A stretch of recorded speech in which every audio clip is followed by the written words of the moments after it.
G'day everyone, welcome back to another episode of my F1 2021 My Team Career Mode. Episode number 15 today for the Australian Grand Prix, the penultimate round of the championship. And Max Verstappen this weekend has a chance to win the championship one round early. He's got a decent buffer to the chasing pack. But anyway, looking at the R&D chart heading into this weekend, you can see we have made great improvements over the season. We're now the 5th fastest team behind McLaren, and not far behind McLaren, so that is very good news. We may be able to take the fight to them this weekend.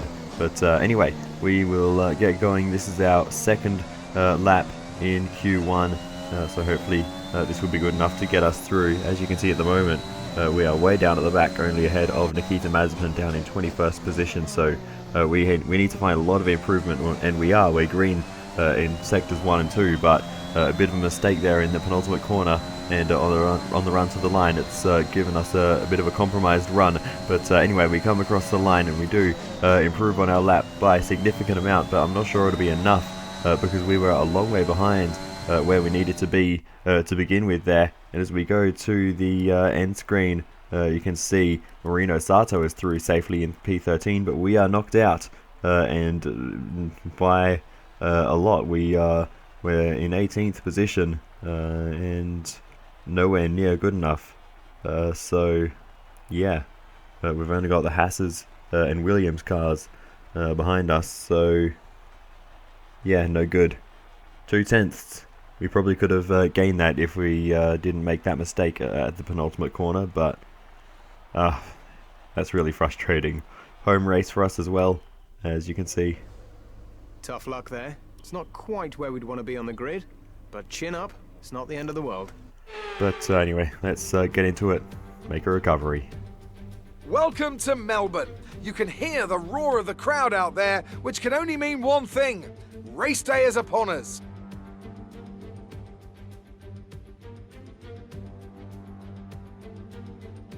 We go racing today then in the state of Victoria, where the drivers have 16 corners and 3.3 miles to navigate at an average lap speed of around 120 miles an hour. The close proximity of the barriers makes accidents inevitable, and recent history shows us that a safety car is not at all out of the question.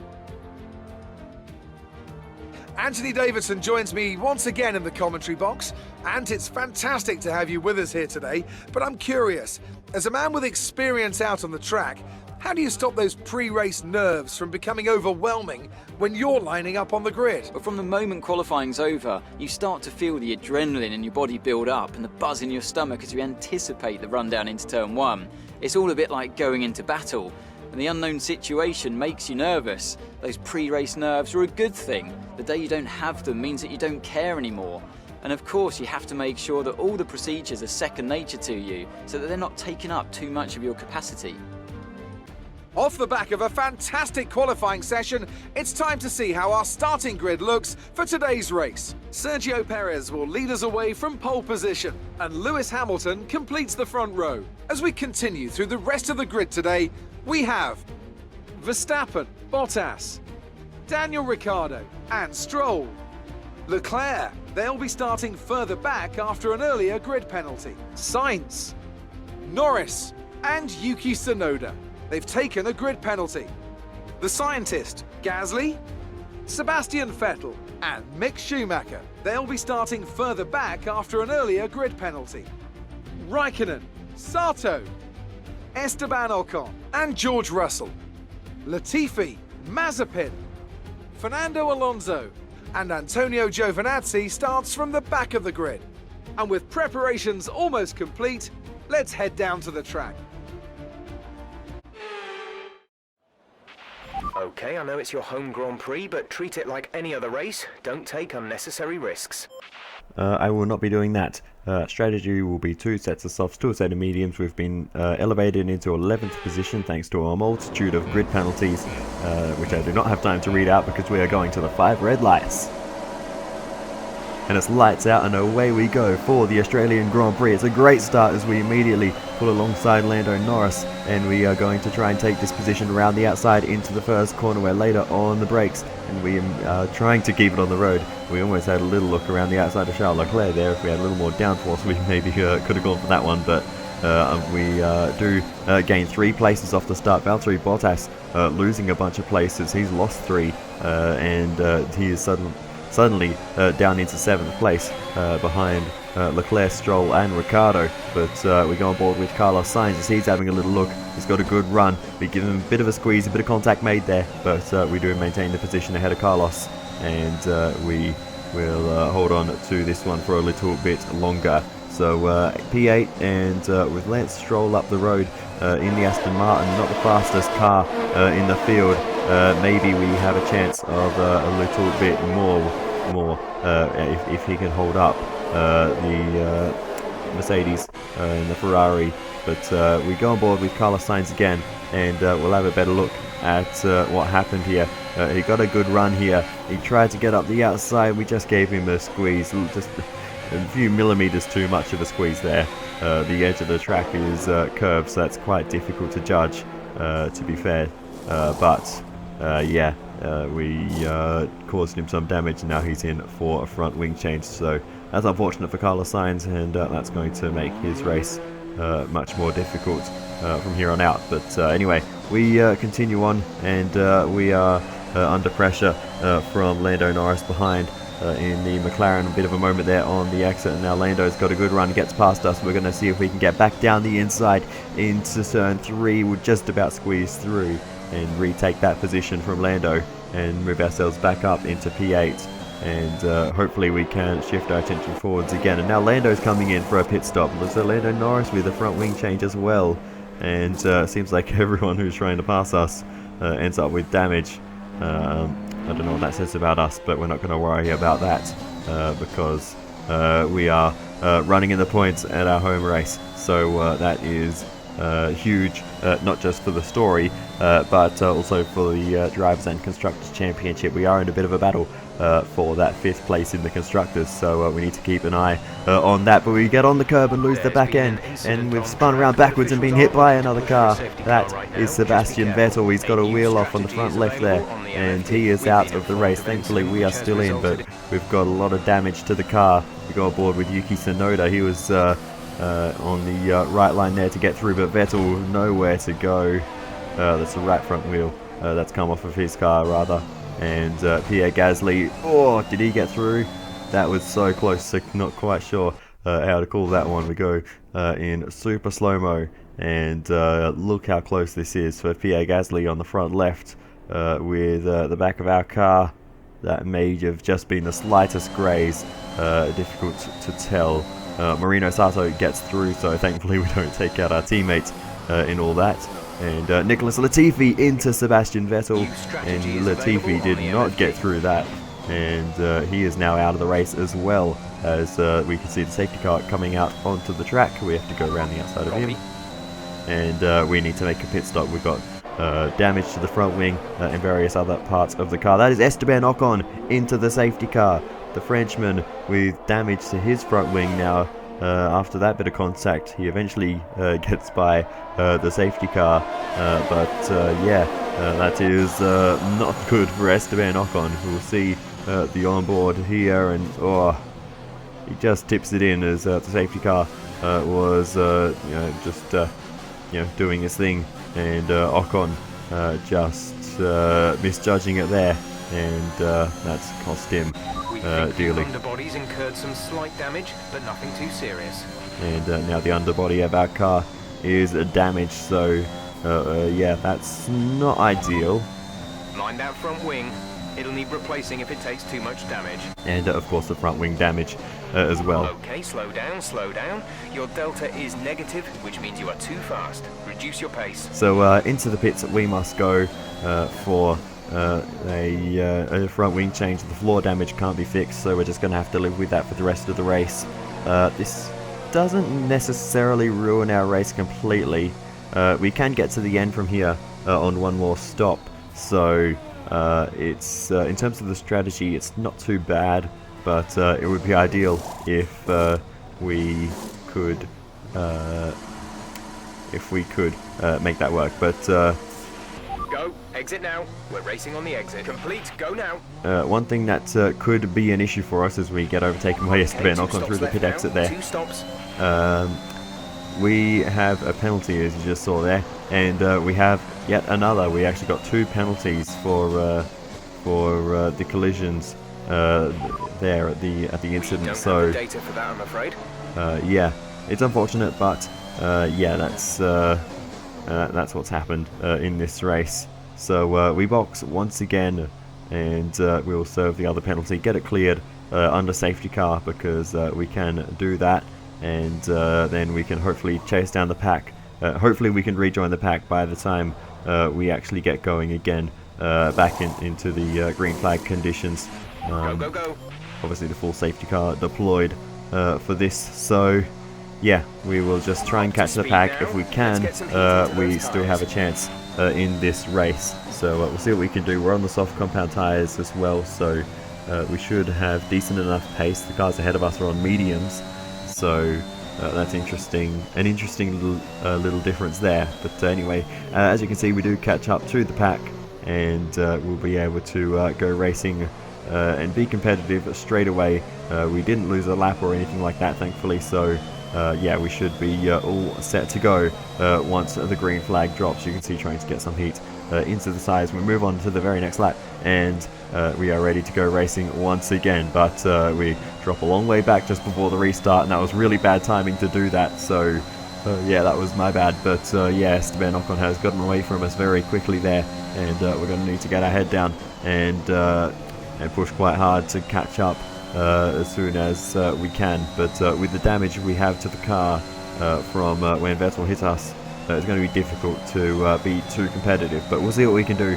We do have the better tyres to make up for it, and you can see that's working for us as we are now ready to go for a move down the inside of Esteban Ocon into turn 1, and we will just about hop over the curbs and take that position from Esteban Ocon, and we move ourselves up into second last position of the remaining runners. We're up into 19th. Meanwhile, Lando Norris trying to go around the outside of Nikita Mazepin, and Mazepin is going to hold on. Great defense there from the Russian as we get really close behind Lando Norris there. Can we make a move on the Brit down the inside?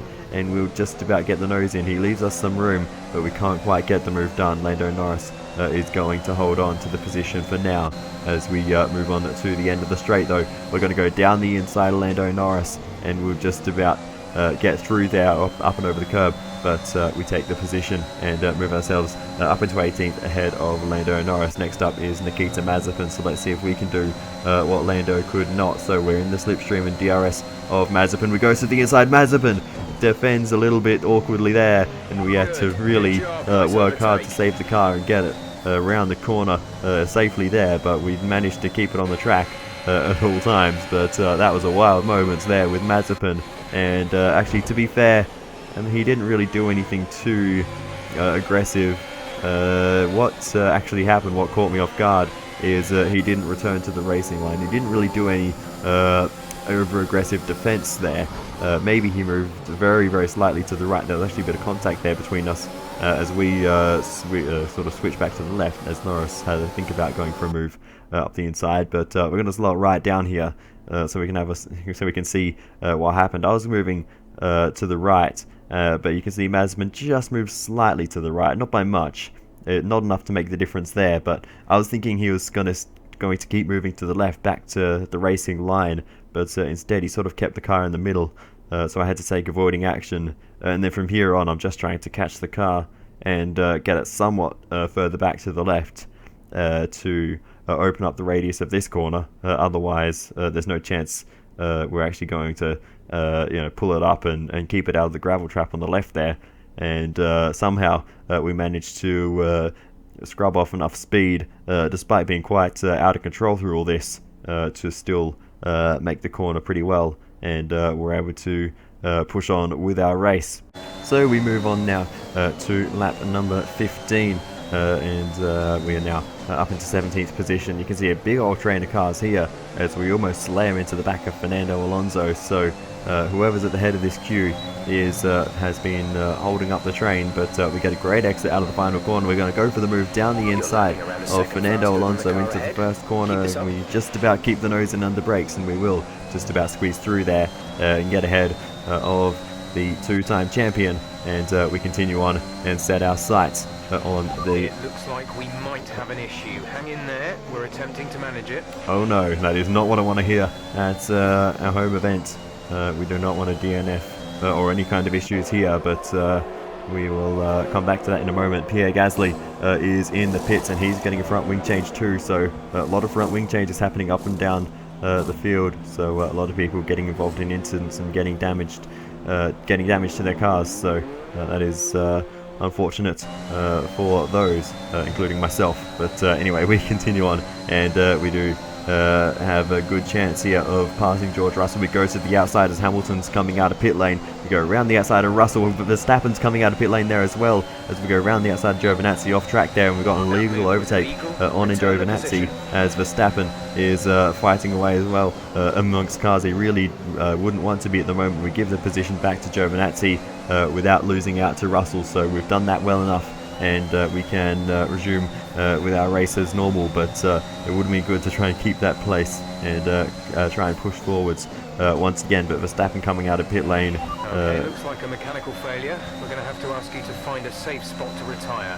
Well, hold that thought, because we need to retire the car. It's game over, and we are out of the Australian Grand Prix as George Russell gets a little bit too close there, but what do you say to this? We still had a good chance of points, but not anymore. We're done. Are you alright? Engine off, engine off.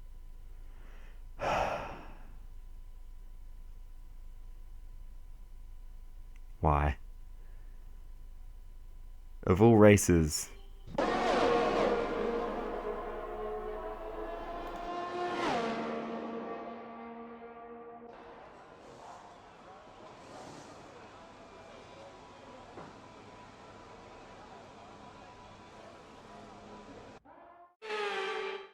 well, it's been a great day for Valtteri Bottas. He wins the Australian Grand Prix. The Mercedes driver doing a fantastic job today. But the biggest story of the day will be Max Verstappen. He has enough points to win the Drivers' Championship, and the Dutchman will take his first World Championship here in Formula One. And so the celebrations begin, and well earned they are indeed. It may have looked simple at times, but as any racing driver will tell you, competing at this level, at the very top, is anything but simple. There's no catching them now then. We have a new World Drivers' Champion. Another superb Australian Grand Prix comes to an end, and it's a thoroughly deserved victory. Tell me, Ant, how did they manage to achieve this win? Taking care of the car was absolutely vital today. It's been obvious all weekend that the pace was there, but look at the attrition rate we've had. They would have been very concerned about any minor anomaly towards the latter stages of this Grand Prix. After an excellent performance at the Grand Prix, I'm sure there'll be plenty of celebrations tonight amongst the Mercedes team, and they certainly deserve it.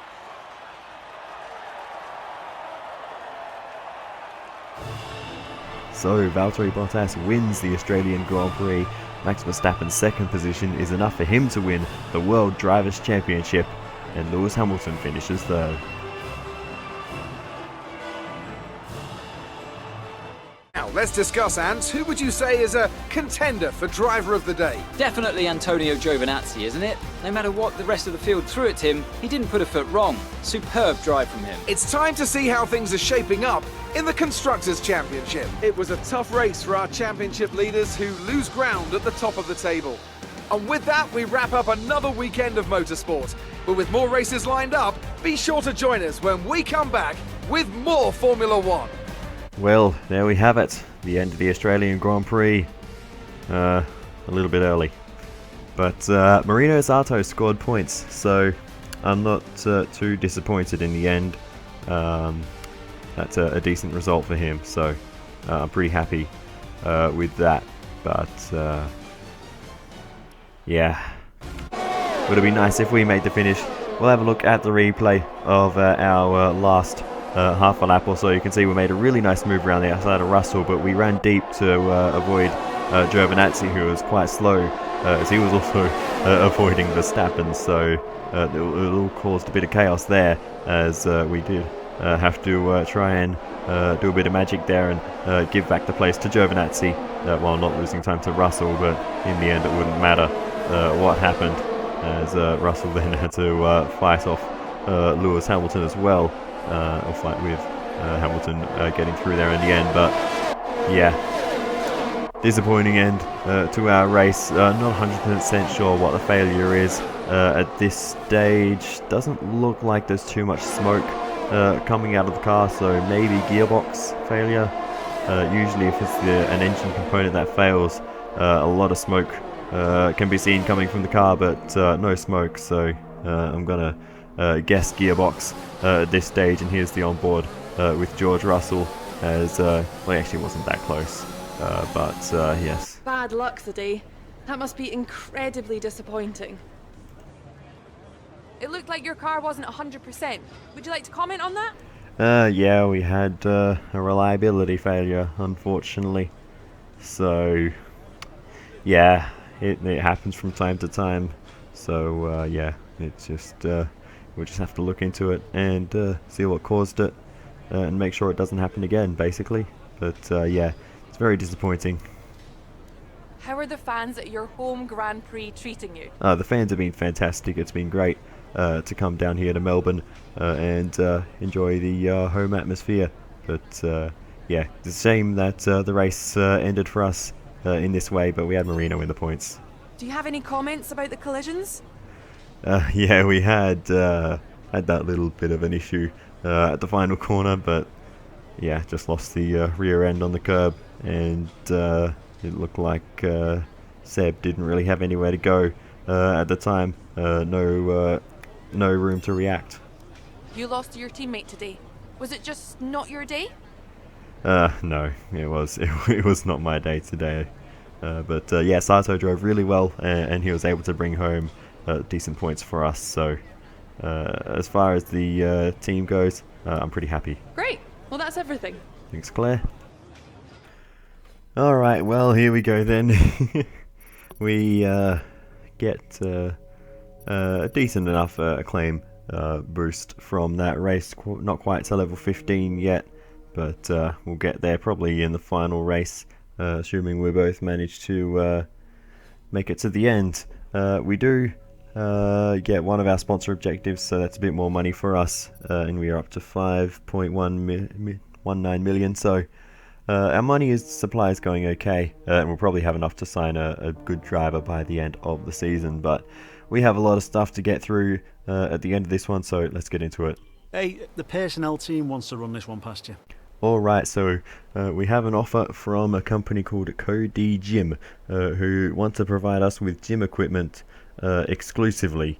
So we will need to replace all of our gym equipment with theirs. Should we take them up on the offer, it will cost us 50,000 credits, but it will have a major impact on our second driver focus, so we are just going to go for it. You handled that well.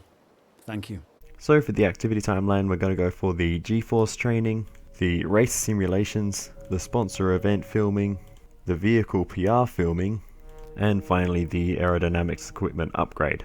We go through the timeline then towards the next event, and we start ticking off all the events that we just set up. But yeah, we get a improved materials upgrade to the energy store, as well as a cylinder heads upgrade to the power unit, and they both go on the car successfully for the final round of the season.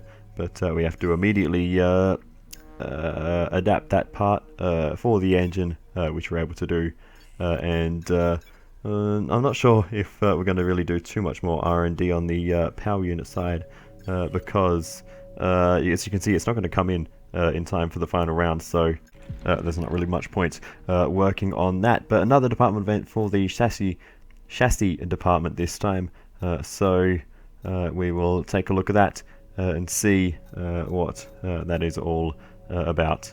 Unfortunately, we need you to step in and make an executive decision here. Alright, so what's going on here? It appears the staff in the chassis department are being overworked and are experiencing a lot of stress and burnout as of late, so we can give them a, quote, circuit breaker to give them some cooldown time, and if we don't, we will lose a chunk of morale, or if we do, we spend some money, give them the cooldown time, and we will gain a chunk of morale. It will just cost us a bit of money, but we're going to agree to it, and we will look after our staff well here at the team. Thanks for dealing with that. The department appreciates it. So we return to the timeline then, and complete the remainder of the activities planned before the final round. But there you can see the offending gearbox that failed on us, and you can see it only did a couple of races, so it's a bit weird that it failed so early, but anyway, we'll need to put in a new one or just potentially recycle one of the old ones for the final round. We'll see, but yeah, that is that. But yeah, other than that then, I don't think there's really much else left to cover, so I'll say thank you so much for watching. Feel free to give me some feedback in the comments, I'd really appreciate it, and I will see you later.